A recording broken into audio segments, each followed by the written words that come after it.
తిరుపతి దేవస్థానంలో తయారు చేసే లడ్డూలు బీఫ్ ఫ్యాట్తో తయారవుతున్నాయి అని చిన్న విషయం కాదు. చంద్రబాబు గారు చెప్పిన విషయం ప్రకారం 12వ తేదీన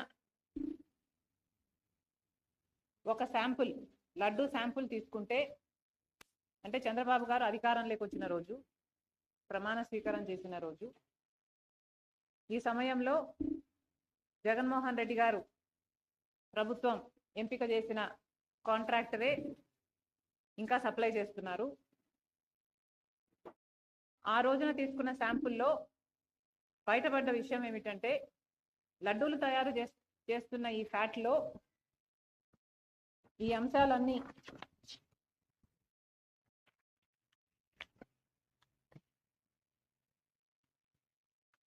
ఇవన్నీ ఉన్నాయని, soybean, sunflower, olive, rape seed వీటితో పాటు బీఫ్ టాలో, ఫిష్ ఆయిల్ కూడా ఉన్నాయి అని.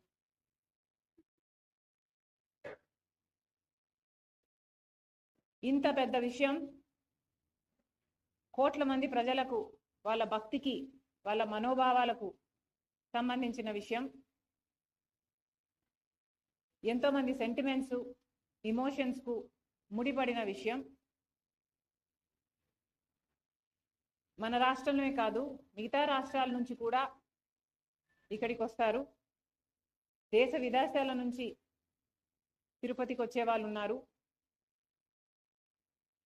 శ్రద్ధ, భక్తి, శ్రద్ధలతో ఈ ప్రసాదం నిజంగానే కళ్ళకద్దుకొని తీసుకునే వాళ్ళు కోట్ల మంది ప్రజలు.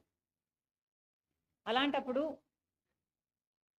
బీఫ్ టాలో, ఫిష్ ఆయిల్ కూడా ఉన్న,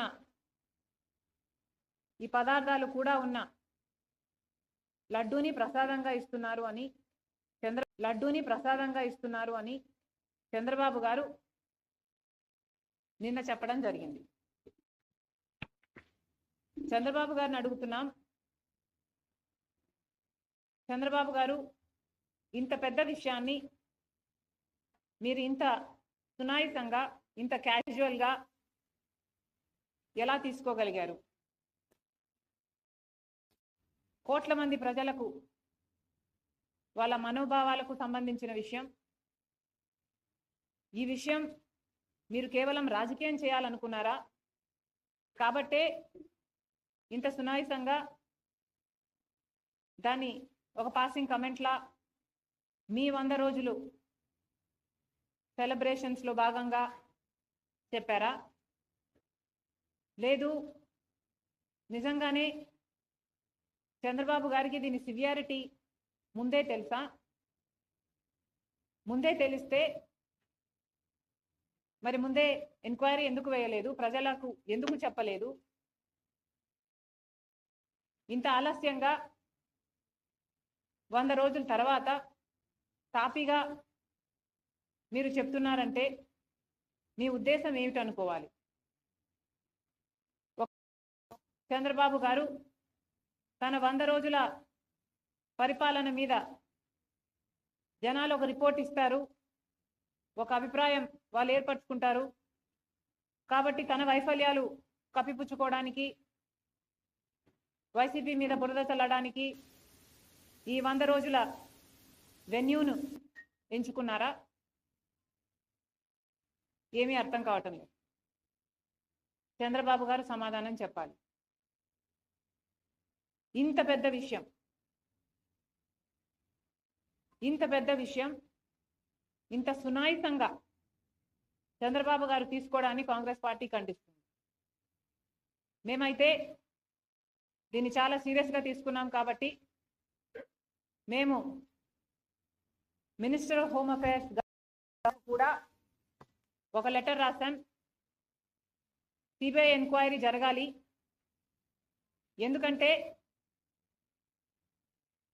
సిబిఐ ఎంక్వైరీ జరగకపోతే తప్పు ఎవరు చేశారు అని ఇంపార్షియల్గా ఒక ఎంక్వైరీ జరగకపోతే తప్పు ఎవరు చేశారు అన్న విషయం బయటికి రాదు.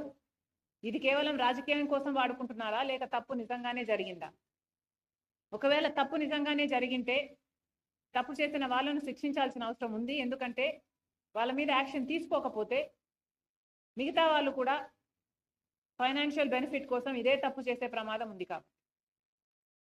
కాబట్టి కాంగ్రెస్ పార్టీ ఈరోజు హోమ్ మినిస్టర్ గారికి, అమిత్ షా గారికి ఒక లేఖ రాస్తున్నాం, సిబిఐ ఎంక్వైరీ జరగాలి అని.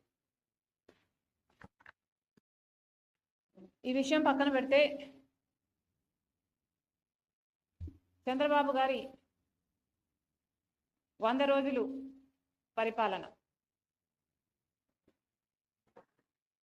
100 రోజుల్లో చంద్రబాబు గారు ఏమి చేశారు అంటే, శిశుపాలుడు తప్పులు లెక్కబెట్టినట్టు జగన్మోహన్ రెడ్డి గారి తప్పులను, అవినీతిని, దోపిడీని శ్వేతపత్రాల్లాగా చూపించారు. వైఎస్ఆర్ గారి పేరును ఎక్కడ వీలైతే అక్కడ తొలగించారు. వైఎస్ఆర్ గారి విగ్రహాలను ధ్వంసం చేశారు. మరి చంద్రబాబు గారు హామీల విషయంలో ఏం చేశారు అంటే 0 అనే చెప్పాలి.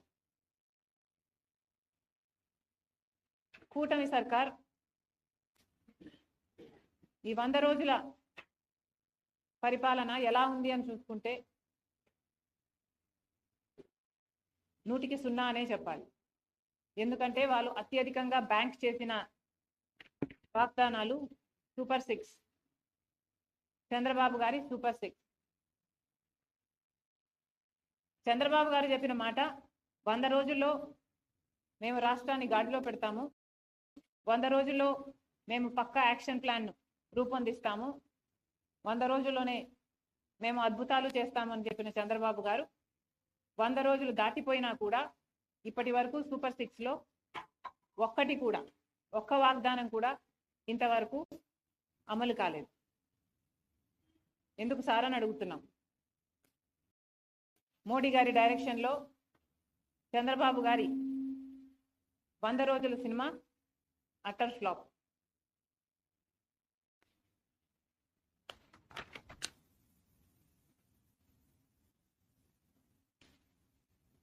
ఎవరు కూడా 100 రోజుల్లోనే అన్ని హామీలు అమలు చేయాలి అని మేము కూడా అంటం లేదు. కానీ ఒక మోసపూరిత ప్రభుత్వాన్ని దించి ఇంకో ప్రభుత్వాన్ని ప్రజలు ఎన్నుకున్నప్పుడు ఆ కొత్త ప్రభుత్వము